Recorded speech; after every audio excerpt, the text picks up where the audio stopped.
여러분 안녕하십니까? 2023년 1월 마지막 날 1월 31일을 맞았습니다. 오늘도 사무엘상의 말씀을 통해서 함께 하나님의 은혜를 나눕시다. 사무엘상 5장 1절로 12절인데요. 제가 마지막 구절을 봉독합니다. 11절. 이에 사람을 보내어 블레셋 모든 방백을 모으고 이르되 이스라엘 신의 쾌를 보내어 그 있던 곳으로 돌아가게 하고 우리와 우리 백성이 죽임당함을 면하게 하자 하니 이는 온 성읍이 사망의 환난을 당함이라. 거기서 하나님의 손이 엄중하심으로 죽지 아니한 사람들은 독한 종기로 치심을 당해 성읍의 부르짖음이 하늘에 사무쳤더라. 아멘. 이 봉독에 올린 말씀을 중심으로 하나님은 홀로 높으시며 스스로 영광스러운 분이시다 하는 제목으로 말씀을 나누겠습니다.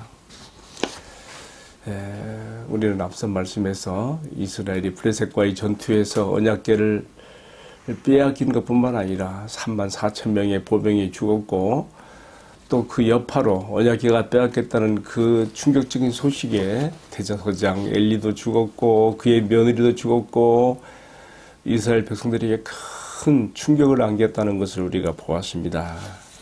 이처럼 여호와의 언약궤를 빼앗긴 것이 이스라엘에게는 매우 수치요 부끄러움이며 이 충격으로 이렇게 많은 영향을 받고 있지만은 말 그대로 여호와의 영광이 이스라엘에게서 떠난 이가보세 상태가 되었지만은 그러나 정작 하나님 편에서는 그 반대예요.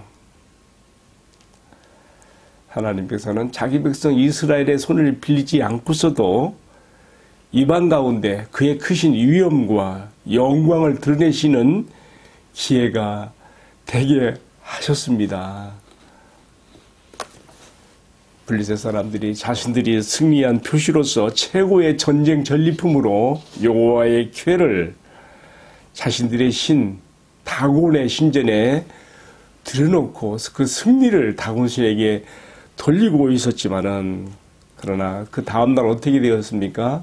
아침에 일어나 보니까 여호와의 그 궤를 전쟁의 전리품으로 다곤 신에게 바쳤는데 이 다곤 신이 여호와의 궤 앞에 엎드려 얼굴이 땅에 대고 이랬거든요. 다시 바로 잡아놓았는데 다음 날은 어떻게 되었습니까? 그 다곤 신의 목이 잘리고 팔이 잘려서 그렇게 냉동이 쳐져 있는 모습을 보게 되었습니다.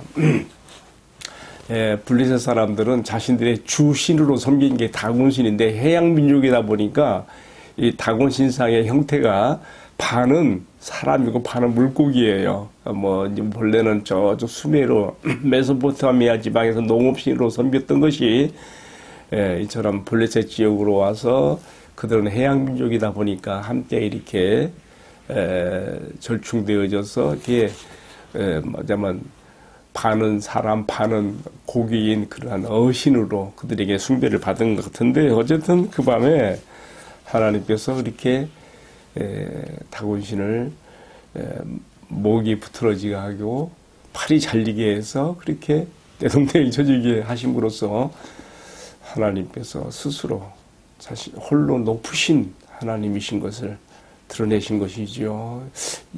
그렇게 해서 이 다곤 신의 숭배자들이 하나님이 이렇게 높으신 분인 걸 깨닫는 그 눈이 열리고 여기서 우리도 하나님께로 돌아가는 이스라엘의 신을 우리도 받아들이자 하게 돼야 되는데 그렇게 되지 못했어요. 왜 그랬습니까? 여호와 하나님을 아는 지식과 그를 예배하고 섬기는 축복은 어느 민족 누구에게나 허락된 것이 아니었다는 것을 여기서 우리가 또 보게 되지요. 하나님께서 눈을 열어주셔야 되는 것이죠. 그리고 여호와 하나님께서는 이 정도 선에서 끝나는 것이 아니라 다곤신의 목을 치시고 팔을 끊어내는 것으로서 하나님의 높으심을 드러내신 뿐만 아니라 더 큰 엄중한 재앙을 내렸지요. 이 여호와의 궤를 가지고 간 그 아수도 사람들의 그 성읍에 큰 재앙이 임해서 사람들이 독한 종기로 고통을 당하며 막 사람들이 죽게 되는 거예요. 그래서 어떻게 했습니까? 여호와라는 신의 괴를 자신들에게 가져온 것을 후회하면서 블레셋의 다른 도시인 가드와 에글론으로도 보냅니다. 당시 블레셋이라는 나라가 가드, 에글론, 또 이렇게 오늘 말씀에 나와 있는 아스도 등등 이런 5개 도시국가로 이렇게 연합되어 있거든요. 그러니까 다른 도시로 계속 보내는 거예요. 근데 가는 이 언약궤가 보내지는 곳마다 거기에 백성들이 몸에 심한 독한 종기로 고통을 받고 사람들이 죽어나가게 되니까 이거 예사로운 일이 아니다 해서 이 방백들의 회의가 열리죠. 그래서 어떻게 됩니까? 우리가 이 언약궤를 본래의 자리로 돌려보내야 되겠다. 왜냐하면 그 땅의 백성들의 그 고통이 하늘에 사무칠 정도로 그렇게 컸다고 그랬어요. 자, 오늘 말씀이 여기까지입니다. 네, 여러분 오늘 우리 말씀 우리가 묵상하면서 받는 교훈과 또 적용이 있습니다. 왜 하나님께서는 이처럼 스스로 영광과 승리를 드러내실 수 있음에도 불구하고 자기 백성 이스라엘을 패배하게 하고 언약궤를 뺏기게 하신 것일까요? 왜 그랬을까요? 우리가 앞선 말씀 4장 1절에서 이스라엘은 자신들이 하나님을 위해서 뭔가 큰 일을 할 수 있는 것처럼 블레셋과 싸우러 나갔지요. 하나님의 백성으로서 하나님의 백성으로서 하나님의 말씀으로 통치를 받는 하나님의 백성다운 정체성을 가지고 그렇게 했다면 문제는 달라지죠. 그러나 하나님과의 관계는 꽉 막혀 있으면서 마치 자신들이 하나님을 위해서 뭔가 할 수 있는 것처럼 그들은 아벡의 전투로 나갔던 것입니다. 하나님께서 진정 그들에게 바라시는 것은 뭡니까? 그들이 자신들의 소견대로 행하는 자들이 아니라 거룩하신 하나님의 말씀으로 다스림을 받는 백성들이 되기를 바라셨기에 그들을 패하게 하시더라도 그들의 손을 빌지 않고서도 하나님 스스로 얼마든지 승리하시며 그가 얼마나 높으시고 스스로 영광스러운 분이신가를 이렇게 드러내신 것입니다. 그리고 더불어서 이방 족속 블레셋에게는 하나님께서 무슨 힘이 없어서 자기 백성 이스라엘이 패하게 하신 것이 아니라는 것도 알리심으로써 그들이 이 하나님의 언약궤를 가져온 것으로 인한 그러한 그 재앙으로서 독한 종기로 그들을 치심으로 하나님의 스스로 영광을 드러내신 것이죠. 자, 결국 오늘의 말씀이 드러내고자 하는 바는 어디에 있습니까?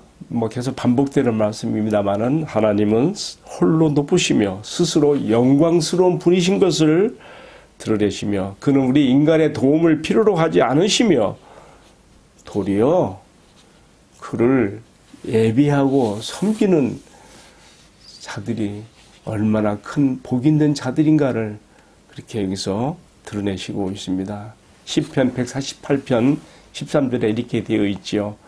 여호와의 이름을 찬양할지어다. 그의 이름이 홀로 높으시며 그의 영광이 땅과 하늘 위에 뛰어나심이로다. 아멘. 구약시대 사람들의 입장에서 이 사건은 정말 하나님이 여호와라고 하는 신이 모든 신 중에 뛰어나신 홀로 높으신 영광스러운 하나님이신 것을 이렇게 보여주고 있으며 그의 백성으로 택함을 받고 부름받은 이스라엘이 얼마나 복된 백성인가. 그의 말씀으로 다스림을 받는 백성이 되는 것이 얼마나 큰 영광이고 축복인가 하는 것을 사무엘서 저자는 이렇게 전달하고 싶었던 것입니다. 오늘 말씀을 마치겠습니다. 나 같은 죄인을 불러서 하나님의 보호와 다스림을 받는 하나님의 백성이 되게 하신 것을 정말 감사하며 그를 예배하고 섬김이 내가 받은 은혜요 축복인 것을 알고 정말 그의 말씀으로 다스림을 받는 복되신 통치를 받는 하나님의 백성으로서 우리 하나님의 거룩하신 의와 선하심을 이방 가운데 만방 가운데 드러내는 그러한 하나님의 백성으로 살아갈 수 있기를 마음 깊이 다짐하게 됩니다. 오늘 이 말씀을 시청하시는 성도 여러분, 어떻게 오늘 말씀에서 도전을 받았습니까? 여러분 마음속에 주시는 이 말씀들이 하나님을 아는 지식을 새롭게 하고 더 깊이 들어가게 하며 하나님을 섬기는 축복의 자리에서 늘 감사와 찬양이 넘치기를 축원합니다. 기도하겠습니다. 사랑하시는 주님, 이스라엘의 손을 빌리지 않고도 홀로 높으시며 스스로 영광스러운 분이신 것을 이방 가운데 명백하게 드러내심으로 오늘 내가 어떤 자세로 주님을 예배하고 섬겨야 하는지 가르쳐 주었습니다. 주님을 예배하고 섬김이 나에게 베푸신 은총이며 특권인 것을 알아서 섬길수록 귀한 주님을 더욱 깊이 알아가며 주님의 영광을 드러내고 주님으로 인하여 기쁘고 행복한 인생이 되도록 은총을 나려 주옵소서. 이 모든 말씀을 우리들의 존귀하신 주님 예수 그리스도의 이름을 받들어 기도 올리옵나이다. 아멘. 예, 마쳤습니다. 오늘도 박혜동 묵상 데스크와 함께 해주신 여러분 주님의 이름으로 사랑합니다.